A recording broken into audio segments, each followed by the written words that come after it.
Hi there, my name is Michelle, and this is my assignment 5 presentation. Okay, so my lesson was basically to present a lesson to my students about recycling and how to differentiate different materials to know if they can recycle them, and if they are recyclable, how do they recycle them, and the lesson also included on like where it goes and all of that. But this specific lesson and activity, I wanted to have them, get to work with their hands to differentiate different materials. So the goal is for the students to master the concepts with at least 80% accuracy. The grade levels, I do have 2nd through 5th grade in my class. I do teach an autism cluster, so it's kind of a different kind of setting. All of my students are on a normal curriculum. However, they are a little bit behind and their learning styles vary, just like within any classroom. But I like to make things a little more engaging, and I like my lessons to be a little simpler because they don't do so well with very complex, abstract things. So this I felt would be a really fun lesson for them. The time period for this lesson was 3 days. The activities that they did were a recycle sort activity, a design your own recycle center, and a Kahoot game. The goals were for them to grasp a new concept, demonstrate their understanding through different formats, and to apply their skills to the real world.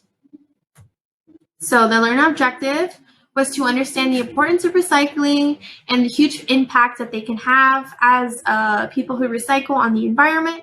And I wanted them to demonstrate their knowledge of what they know, of how and when to recycle, and eventually apply that in their home setting. The ADDIE design was the one that I used to model my instructional design. It's a model that emphasizes the 5 elements: analysis, design, development, implementation, and evaluation. Okay, so things that I observed during my lesson were that the students were genuinely excited and engaged about this. They were excited about it because it's something, that I don't know, they were just excited to like get to play the Kahoot game and do some cut and copy activities. They like those things. They love to color, they love to cut.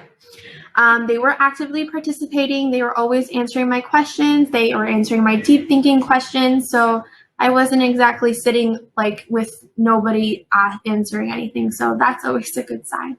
The students also enjoyed the interactive game, the Kahoot. They always want to do the Kahoot. And they did pretty well on it, I would say. And that's another way of like having them being self-assessed and stuff. Like that's a great, it's like they don't even know that they're like being assessed and they think it's a game. The majority of the students were able to achieve the goal and demonstrate their understanding.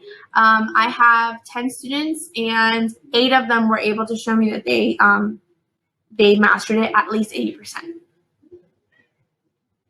Okay, so do tasks yield appropriate evidence of the identified understandings? Yes, I do believe that the tasks that they were given did prove as appropriate for the lesson that they were given. The first one that they were given was to differentiate different materials, which is exactly what my goal was.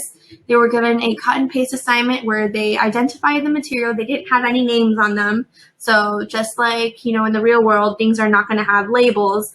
I wanted them to see pictures just as things were, and they were going to determine whether they were recyclable. Do tasks involve a complex, real-world, authentic application? Absolutely. Everybody recycles or should recycle. Everybody can recycle. So this is something that they actually brought home, and they pestered people in the school to do once they realized there wasn't a lot of recycling bins. So yes, absolutely. Are a variety of appropriate assessment formats used to provide additional evidence of learning? Yes, that is something that I am always trying to do, is get different kinds of form of data. So not only the Kahoot was helpful in getting some data, but their work, their assessments, any kind of data that I could get, that's why I give them different activities. It's more for me than it is for them, but if it entertains them, then it works. Are students given the opportunity to self-assess? Yes, they are. In the questions that I give them and their answers, yes, and especially in the